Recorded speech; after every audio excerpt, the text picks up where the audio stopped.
La Bible en un an, le 14 octobre, le livre de Job, chapitre 1, verset 1 au chapitre 3, verset 26, le livre des psaumes, chapitre 83, verset 1 à 19, le livre des proverbes, chapitre 25, versets 18 et 19. La première épître de Paul à Timothée, chapitre 1, verset 1 à 20. Le livre de Job, chapitre 1. Il y avait dans le pays d'Uz un homme qui s'appelait Job. Cet homme était intègre et droit. Il craignait Dieu et se détournait du mal. Il avait 7 fils et 3 filles. Il possédait 7000 brebis, 3000 chameaux, 500 paires de bœufs et 500 ânesses. Il avait aussi un très grand nombre de serviteurs. Cet homme était le plus important de tous les nomades de l'Est. Les fils de Job se rendaient visite les uns aux autres et organisaient, chacun à tour de rôle, un festin. Ils invitaient leurs 3 sœurs à manger et boire avec eux. Quand les jours de festin étaient passés, Job faisait venir ses fils pour les purifier. Il se levait de bon matin et offrait un holocauste pour chacun d'eux. En effet, il se disait, « Peut-être mes fils ont-ils péché, peut-être ont-ils offensé Dieu dans leur cœur. » Voilà ce que faisait toujours Job. Un jour, les fils de Dieu vinrent se présenter devant l'Éternel, et Satan vint aussi au milieu d'eux. L'Éternel dit à Satan, « D'où viens-tu? » Satan répondit à l'Éternel, « De parcourir la terre et de m'y promener. » L'Éternel dit à Satan, « As-tu remarqué mon serviteur Job? Il n'y a personne comme lui sur la terre. C'est un homme intègre et droit. Il craint Dieu et se détourne du mal. » Satan répondit à l'Éternel, « Est-ce de façon désintéressée que Job craint Dieu? Ne l'as-tu pas entouré de ta protection, lui, sa famille et tout ce qui lui appartient? Tu as béni le travail de ses mains et ses troupeaux couvrent le pays. Mais porte donc la main contre lui, touche à tout ce qui lui appartient, et je suis sûr qu'il te maudira en face. » L'Éternel dit à Satan, « Voici tout ce qui lui appartient, je te le livre. Seulement ne porte pas la main sur lui. » Satan se retira alors de la présence de l'Éternel. Alors qu'un jour les fils et les filles de Job mangeaient et buvaient du vin chez leur frère aîné, un messager arriva vers Job et lui dit, « Les bœufs labouraient et les ânesses broutaient à côté d'eux. Des Sabéens se sont jetés sur eux et les ont enlevés. Ils ont tué les serviteurs à coups d'épée et je suis le seul à avoir pu m'échapper pour t'en apporter la nouvelle. » Il parlait encore lorsqu'un autre messager arriva et dit, « La foudre est tombée du ciel, a embrasé les brebis et les serviteurs, et les a dévorés. Je suis le seul à avoir pu m'échapper pour t'en apporter la nouvelle. » Il parlait encore lorsqu'un autre messager arriva et dit, « Des Chaldéens, répartis en 3 bandes, se sont précipités sur les chameaux et les ont enlevés. Ils ont tué les serviteurs à coups d'épée, et je suis le seul à avoir pu m'échapper pour t'en apporter la nouvelle. » Il parlait encore lorsqu'un autre messager arriva et dit, « Pendant que tes fils et tes filles mangeaient et buvaient du vin chez leur frère aîné, un grand vent est venu depuis l'autre côté du désert et a frappé contre les 4 coins de la maison. Elle s'est écroulée sur les jeunes gens et ils sont morts. Je suis le seul à avoir pu m'échapper pour t'en apporter la nouvelle. » Job se leva alors, déchira son manteau et se rasa la tête. Puis il se jeta par terre, se prosterna et dit, « C'est nu que je suis sorti du ventre de ma mère, et c'est nu que je repartirai. L'Éternel a donné, et l'Éternel a repris. Que le nom de l'Éternel soit béni. » Dans tout cela, Job ne pécha pas. Il n'attribua rien d'inapproprié à Dieu. Le livre de Job, chapitre 2. Un autre jour, les fils de Dieu vinrent se présenter devant l'Éternel, et Satan vint aussi au milieu d'eux pour se présenter devant l'Éternel. L'Éternel dit à Satan, « D'où viens-tu? » Satan répondit à l'Éternel, « De parcourir la terre et de m'y promener. » L'Éternel dit à Satan, « As-tu remarqué mon serviteur Job? Il n'y a personne comme lui sur la terre. C'est un homme intègre et droit. Il craint Dieu et se détourne du mal. Il persévère dans son intégrité et c'est sans raison que tu m'incites à le perdre. Satan répondit à l'Éternel, peau contre peau, tout ce qu'un homme possède, il est prêt à l'échanger contre sa vie. Mais porte donc la main contre lui, touche à ses os et à sa chair, et je suis sûr qu'il te maudira en face. L'Éternel dit à Satan, le voici, je te le livre, seulement épargne sa vie. Satan se retira alors de la présence de l'Éternel. Puis il frappa Job d'un ulcère purulent, depuis la plante des pieds jusqu'au sommet du crâne. Job prit un tesson pour se gratter et s'assit sur de la cendre. Sa femme lui dit, « Tu persévères dans ton intégrité? Maudis donc Dieu et meurs. » Mais Job lui répondit, « Tu tiens le langage d'une folle. Nous acceptons le bien de la part de Dieu, et nous n'accepterions pas aussi le mal? » Dans tout cela, Job ne pécha pas par ses lèvres. 3 amis de Job apprirent tous les malheurs qu'il avait frappés. Il s'agissait d'Éliphaz de Théman, de Bildad de Shuach et de Tsophar de Naama.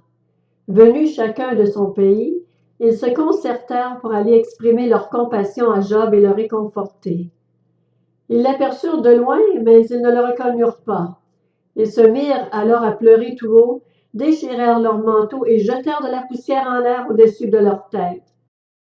Pendant 7 jours et 7 nuits, ils restèrent assis par terre à côté de lui, sans lui dire un mot, car ils voyaient à quel point sa douleur était grande. Le livre de Job, chapitre 3. Après cela, Job parla enfin et il maudit le jour de sa naissance. Il s'exprima en disant, « Qu'il disparaisse le jour où je suis né, et la nuit qui a dit, un garçon vigoureux a été conçu. Que ce jour se change en ténèbres, que de là-haut Dieu ne s'en occupe pas, et que la lumière du jour ne l'éclaire plus. Que les ténèbres et l'ombre de la mort le revendiquent, que des nuages épais s'installent au-dessus de lui, et que de sombres phénomènes l'assaillent.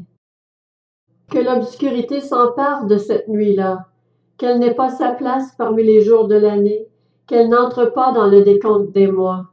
Oui, que cette nuit soit stérile, que la joie en soit exclue, qu'elle soit la cible de ceux qui maudissent les jours, de ceux qui savent exciter le Léviathan, que les étoiles de son crépuscule s'obscurcissent, qu'elle attende sans succès la lumière et ne voit pas les lueurs de l'aurore. En effet, elle n'a pas fermé les portes du ventre qui m'a porté pour m'empêcher de connaître le malheur. Pourquoi ne suis-je pas mort dans le ventre maternel? Pourquoi n'ai-je pas expiré au sortir du ventre de ma mère? Pourquoi ai-je trouvé des genoux pour m'accueillir et des seins pour m'allaiter? En effet, maintenant, je serai couché, tranquille. Je dormirai en ce moment, en plein repos. Avec les rois et les conseillers de la terre se sont construits des monuments aujourd'hui en ruine, ou avec les princes qui possédaient de l'or et qui accumulaient de l'argent dans leurs maisons. Ou bien, comme l'enfant mort-né qui est resté caché, je n'existerai pas, pareil aux tout-petits qui n'ont pas vu la lumière. Là, le méchant cesse de s'agiter. Là se reposent ceux qui sont fatigués, sans force. Les prisonniers s'y retrouvent tous en paix. Ils n'entendent plus la voix de l'oppresseur. Là, petits et grands sont réunis. L'esclave n'est plus soumis à son maître. Pourquoi Dieu donne-t-il la lumière à celui qui souffre, la vie à ceux qui connaissent l'amertume, qui attendent sans succès la mort et la recherchent plus qu'un trésor, qui se réjouiraient tout heureux et ravis s'ils trouvaient le tombeau, à l'homme incapable de savoir où aller et que Dieu cerne de tous les côtés? En effet, la seule nourriture qui se présente à moi, ce sont mes soupirs, et mes cris de détresse déferlent comme l'eau. Ce dont j'ai peur, c'est ce qui m'arrive. Ce que je redoute, c'est ce qui m'atteint. Je n'ai ni tranquillité, ni paix, ni repos. C'est la tourmente qui survient. Le livre des Psaumes, chapitre 83. Chant, psaume d'Asaph. Ô Dieu, ne garde pas le silence. Ne te tais pas et ne reste pas inactif, ô Dieu. En effet, tes ennemis s'agitent, ceux qui te détestent relèvent la tête. Ils forment de perfides complots contre ton peuple, ils conspirent contre ceux que tu protèges. Venez, disent-ils, exterminons-les du milieu des nations, et qu'on ne se souvienne plus du nom d'Israël. Ils intriguent tous d'un même cœur, ils font une alliance contre toi. Les Édomites et les Ismaélites, les Moabites et les Agaréniens, Gebal, Ammon, Amalek, les Philistins avec les habitants de Tyr. La Syrie aussi se joint à eux, elle prête main forte aux descendants de Lot. Traite-les comme Madian, comme Sisera, comme Jabin au torrent du Kison. Ils ont été détruits à Andor, ils sont devenus du fumier pour la terre. Traite leurs chefs comme Horeb et Zoeb, et tous leurs princes comme Zébak et Tsalmuna, car ils disent « Emparons-nous des domaines de Dieu ». Mon Dieu, fais-les tourbillonner comme la paille emportée par le vent. Comme le feu brûle la forêt, comme la flamme embrase les montagnes, poursuis-les de ta tempête et épouvante-les par ton ouragan. Couvre leur visage de honte, afin qu'ils cherchent ton nom éternel. Qu'ils soient confondus et épouvantés pour toujours, qu'ils soient honteux et perdus. Qu'ils reconnaissent que toi seul, toi dont le nom est l'Éternel, tu es le Très-Haut sur toute la terre. Le livre des Proverbes, chapitre 25. Une massue, une épée ou une flèche aiguë, voilà ce qu'est un homme qui porte un faux témoignage contre son prochain. Une dent prête à se casser et un pied branlant, voilà ce qu'est, le jour de la détresse, la confiance placée dans un traître. La première épître à Timothée, chapitre 1er. De la part de Paul, apôtre de Jésus-Christ, parole de Dieu notre Sauveur et du Seigneur Jésus-Christ notre espérance, à Timothée mon enfant véritable dans la foi, que la grâce, la compassion et la paix te soient données de la part de Dieu notre Père et de Jésus-Christ notre Seigneur.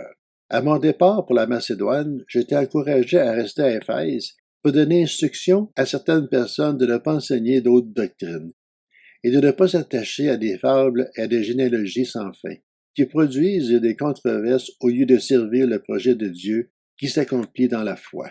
Le but de ces instructions, c'est un amour qui provient d'un cœur pur, d'une bonne conscience et d'une foi sincère.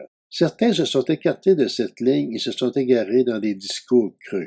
Ils veulent être des professeurs de la loi, mais ils ne comprennent rien à ce qu'ils disent ni à ce qu'ils affirment avec assurance. Nous savons que la loi est bonne, pourvu qu'on en fasse un usage légitime, en sachant bien qu'elle n'est pas faite pour les justes, mais pour les malfaiteurs et les rebelles, les impies et les pécheurs, les sacrilèges et les profanateurs, ceux qui tuent père et mère, les meurtriers, ceux qui vivent dans l'immoralité sexuelle, les homosexuels, les trafiquants d'esclaves, les menteurs, les perjures et tout ce qui est contraire à la sainte doctrine. Voilà ce qui est conforme au glorieux évangile de Dieu bienheureux tel qu'il m'a été confié. Je suis reconnaissant envers celui qui m'a fortifié, Jésus-Christ notre Seigneur, car il m'a jugé digne de confiance en m'établissant à son service. Moi qui étais auparavant un blasphémateur, un persécuteur, un homme violent. Cependant, il m'a fait grâce parce que j'agissais par ignorance dans mon incrédulité. Et la grâce de notre Seigneur a surabondé avec la foi et l'amour qui sont en Jésus-Christ. Cette parole est certaine et digne d'être acceptée sans réserve. Jésus-Christ est venu dans le monde pour sauver les pécheurs. Je suis moi-même le premier d'entre eux. Mais il m'a été fait grâce afin que Jésus montre en moi, le premier, toute sa patience et que je serve aussi d'exemple à ceux qui croiraient en lui pour la vie éternelle. Au roi des siècles, au Dieu immortel, invisible et seul sage, soit honneur et gloire au siècle des siècles. Amen. Timothée, mon enfant, voici l'instruction que je t'adresse. Conformément aux prophéties faites précédemment à ton sujet, t'appuyant sur elles, combattant le bon combat, en gardant la foi et une bonne conscience. Cette conscience, quelques-uns l'ont rejetée, ils ont fait naufrage par rapport à la foi. C'est le cas d'Hyménée et d'Alexandre, que j'ai livré à Satan afin qu'il apprenne à ne plus blasphémer.